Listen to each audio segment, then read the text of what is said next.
নমস্কার, আমার নাম সুচেতা। স্বাগতম সবাইকে আমার চ্যানেলে। আজকে যে রেসিপিটি আমি তৈরি করবো সেই রেসিপিটির নাম হচ্ছে কড়াইশুঁটি আলুর পরোটা। চলুন কিভাবে রান্নাটা আমি করবো দেখি।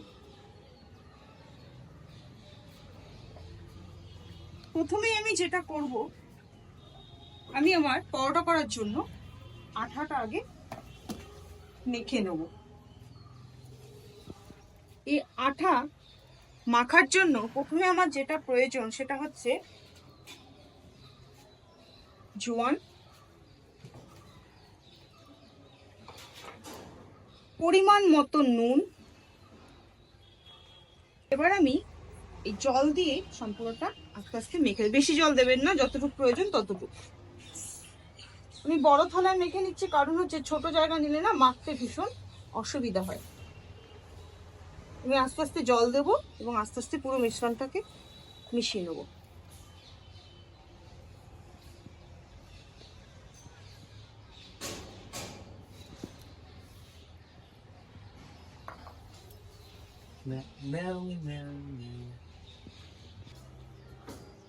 বড় থালা নেওয়াতে দেখুন আমার কত সুবিধা হচ্ছে। আমি সব দিকটা এরকম ছড়িয়ে ছড়িয়ে সব জায়গায় আটাগুলোও নিতে পারছি এবং আমি ভালো করে এটাকে ময়ম দিতে পারছি। আটায় যত ভালো ময়ম হবে রুটি তত তাড়াতাড়ি ভালো করে ফুলবে। আর যদি ময়মটা ঠিক না হয় তাহলে কিন্তু রুটিটা ভালো ফুলবে না, সাইড দিয়ে ফেটে ফেটে যাবে। ময়ম হলে আপনিই বুঝতে পারবেন যে এটা সুন্দর মুলায়ম হয়ে গেছে রুটিটা। আটার যে ময়ম আমার ভালো হয়েছে দেখুন, দেখলেই বোঝা যাচ্ছে। এবার আমি কি করব, এটাকে সাইডে করে আমি রেখে দিই। এরপর আমি উনুনটাকে ঘুরিয়ে দিই।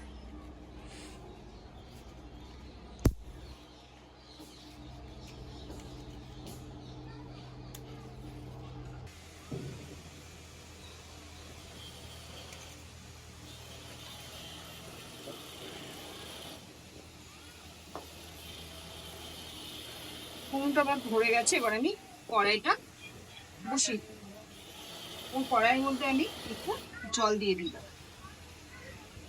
এরপর আমি কড়াইতে যে কড়াইশুঁটিগুলো আমি ছাড়িয়ে রেখেছি সেটাকে আমি এর মধ্যে দিয়ে দিই। আর আলুগুলো অর্ধেক টুকরো টুকরো করে এরকম এর মধ্যে দিয়ে দিলাম।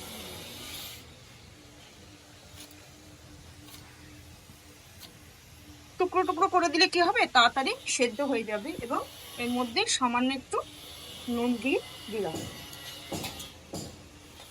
আমি 15 মিনিটের জন্য এটাকে চাপা দিয়ে দিলাম। 15 মিনিট পর এটা আমার সেদ্ধ হয়ে যাবে। আমার এই আলুটা মানে সেদ্ধ হয়ে গেছে। এবার আমি এটাকে নামিয়ে নেব। দেখুন ফুটছে, এটা হয়ে গেছে। এটাকে আমি নামিয়ে নেব। আমি জলটা একটা বাটিতে ছেঁকে নিই।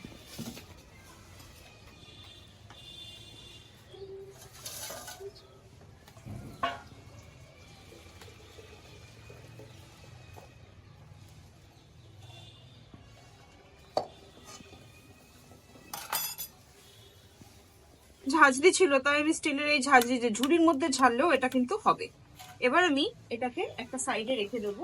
এরপর এর উপকরণ হিসাবে প্রথমে আমি চাটুটা বসাবো। এর মধ্যে যে মশলাটা পড়বে সেটা হচ্ছে গোটা জিরে, শুকনো লঙ্কা আর ধনে। এটাকে আমি কড়াইতে একটু ভেজে নেবো শুকনো করে। 5 মিনিট একটু ভেজে নেবো, তারপর এটা আমি বেটে নেবো। এটা থেকে কেমন ধোয়া হচ্ছে এবং ভাজা গন্ধ বেরিয়ে গেছে। এটা এবার আমার হয়ে গেছে। এটাকে আমি একটা থালাতে ঠান্ডা করতে দেবো। আর একটু নাড়িয়ে নিই। আমার মনে হচ্ছে লঙ্কাগুলো একটু হবে, কিন্তু জিরে আর ধনেটা আমি একটু নামিয়ে নিই। যে শুকনো লঙ্কাগুলো দিয়েছিলাম আর একটু কালো কালো করে নিই। ততক্ষণ এই মশলাটা ঠান্ডা হোক। এখন শুকনো লঙ্কাটা ভাজা হয়ে গেছে, এটাও আমি নামিয়ে নেব। এরপর আমি এটাকে পাটায় বেটে নেব।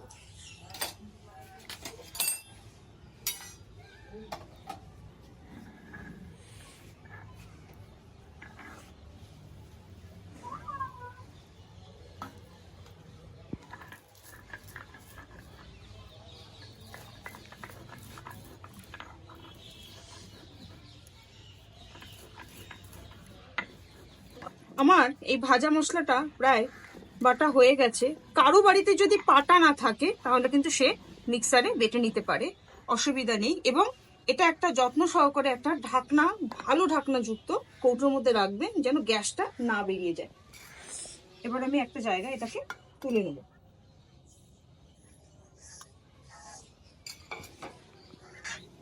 তারপর যে আলুটাকে আমি সেদ্ধ করে রেখেছিলাম সেটা আমি ভালো করে ছুলে নেব খোসাটা।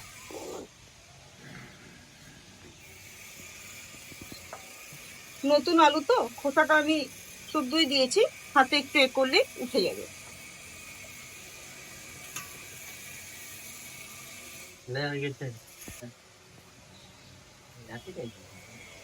সবগুলো আলুই প্রায় আমার ছোলা। যে কড়াইশুঁটিগুলো আমি সেদ্ধ করেছিলাম একসঙ্গে সেটাও কিন্তু এর মধ্যে আমি দিয়ে দিলাম। এরপর একে একে এই মিশ্রণের মধ্যে আমি মশলাগুলো দিয়ে দেব। প্রথমে যেটা দেব সেটা হচ্ছে নুন। তারপরে যে ভাজা মশলাটা এইমাত্র বাটলাম সেটা এর মধ্যে দেব। 4টে লঙ্কা কুচিয়ে রেখেছিলাম সেটা দেব। একটু আদা কুচিয়ে রেখেছিলাম একদম ছোট ছোট করে জিরি গুঁড়োটা, সেটাও দেব। একটু কাশ্মীরি লঙ্কার গুঁড়ো সেটাও এর মধ্যে দিয়ে দিলাম। হালকা একটু চিনি এর মধ্যে দিয়ে দিন। এরপর সম্পূর্ণটাকে মেখে নেব। হাত দিয়ে মাখছি না কারণ এখন একটু গরম আছে, চামচটা দিয়ে আস্তে আস্তে করে এগুলোকে মেখে নেওয়ার চেষ্টা করব। সম্পূর্ণ মাখাটা হয়ে গেছে। লাস্টে যেটা দেব সেটা হচ্ছে ধনেপাতা কুচি।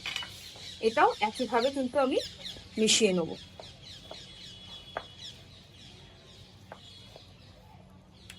আমার এটা মেশানো হয়ে গেছে। এবার আমি আরেকবার উনুনটা ধরিয়ে নেব।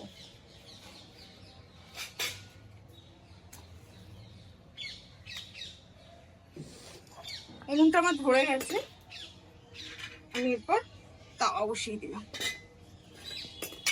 আটাটাকে আমি মেখে রেখেছিলাম সেটা আমি আরেকবার ময়ম দিয়ে নেব। দেখুন আটাটা কেমন সুন্দর নরম হয়ে গেছে এবং দেখুন মসৃণ হয়ে গেছে। এরপর আমি এর লেচি করে নেব। লেচি করে এরকম এরকম করে গোল পাকিয়ে পাকিয়ে ভেতরটা এরকম গর্ত করব। তারপর একটা চামচ দিয়ে এর মধ্যে এই আলুর মিশ্রণটা দিয়ে দেব। হাতে আমার লেগে যাচ্ছে, আমি একটু কাপড়ে মুছে নেব। তারপর এটাকে এরকম করে করে মুড়িয়ে মুড়িয়ে ভেতরে ঢুকিয়ে এই মুখটাকে এরকম ভাবে বন্ধ করে দেবো। দিয়ে এরকম গোল পাকিয়ে নিতে হবে। এরকম আমি কয়েকটা করে নেব, তাহলে সুবিধা হবে আমার বেলতে।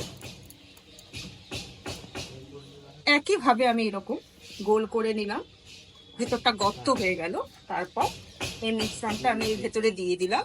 একইভাবে দেখুন ওটাও যেমন করলাম এটাও কিন্তু আমি একইভাবে এর ভেতরে ঢুকিয়ে দিলাম মিশ্রণটাকে এবং এই মুখটা আমি বন্ধ করে দিলাম। আবার এরকম গোল পাকিয়ে দিলাম। সবগুলো এগুলো যেমন করেছি এটাও কিন্তু আমি একইভাবে মিশ্রণটাকে মাঝখানে পুর করে একইভাবে এরকম ভাবে মুখটাকে মুড়ে দেবো। মুড়ে দিয়ে গোল পাকিয়ে নেবো। আমি এই কোটাই আগে ভালো করে লেচি করে দিই, তারপর বাদ বাকিটা করবো। বেলে নেবো। একটু আটার গুঁড়ো নিয়ে নিলাম। আটার গুঁড়োটা আমার একটু বেশি লাগে দেখতে।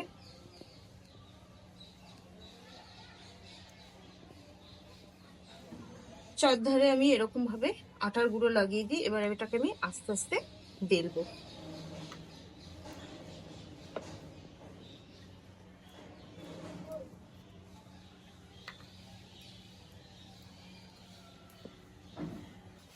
আমার বেলাটা হয়ে গেছে। এবার আমি চাটুতে একটু সাদা তেল দিয়ে দেবো, বেশি না অল্প। তেলটা গরম হোক, তারপর আমি এটাকে দিয়ে দেবো।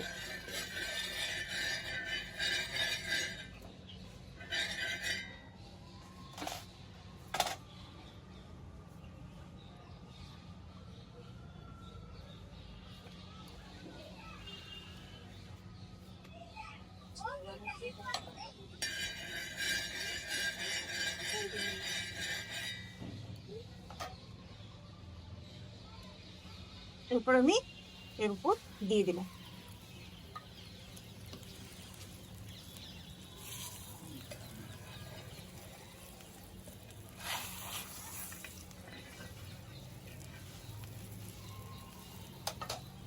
পিঠটা হয়ে গেছে, আর একটা পিঠ আমি দেখুন লাল লাল করে কিন্তু এগুলোকে ভেজে নিতে হবে। আর একটা পিঠ হোক, তখন আমি আর একটা কিন্তু বেলে নেবো একইভাবে।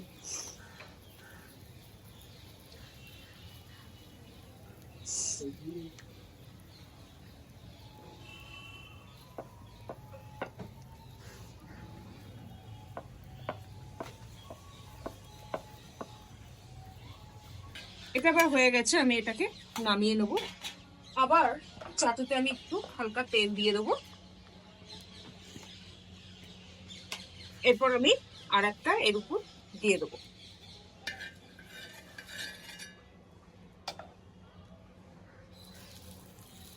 আমি আবার আর একটা, এটা হতে হতে আমি আর একটা বেলে নিই।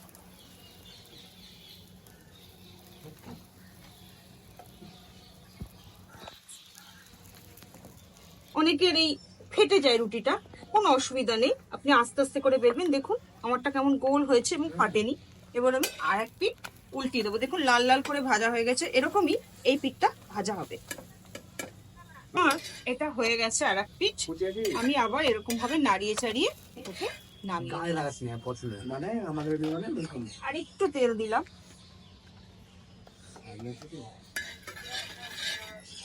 আমি যেটা বেলে রেখেছিলাম সেটার মধ্যে কিভাবে দিয়ে দিলাম। আমি আর এখন বেলবো না, আমি যেটা করেছি সেগুলোই।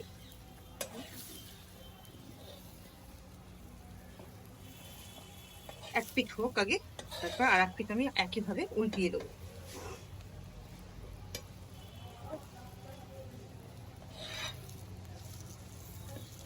সবাই না লাল লাল করে ভেজে নেবেন এরকম। এই চারিদিকে যখন লাল লাল ভাব এসেছে, এরকম লাল লাল করে কিন্তু ভেজে নেবেন।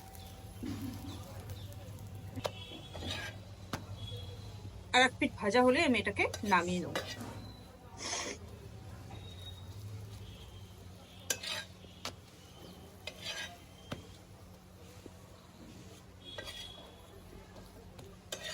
এটা হয়ে গেছে, এবার আমি এটাকে নামিয়ে নিলাম।